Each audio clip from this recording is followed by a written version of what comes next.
Dia macam sedap tapi harum dia tu, saya nak cakap tak boleh lah. Memang dia luar biasa sikit. Nak cakap tak boleh. Anda perlu coba kopi kita.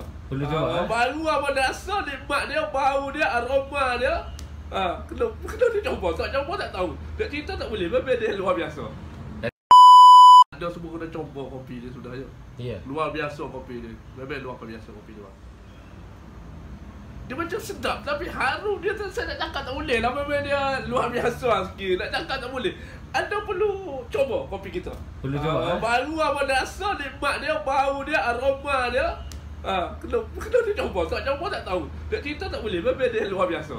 Tapi rasa puas hati lah kopi kita. Rasa puas hati, memang puas hati. Sampai sekarang pun saya tak boleh lah minum kopi. Memang minuman macam hari alam pagi, tengah hari, malam, nak tidur, hari-hari kopi.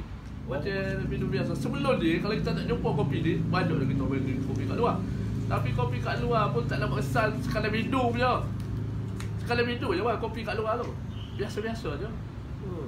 Kopi ni memang nak cakap payah. Kena test sendiri kan?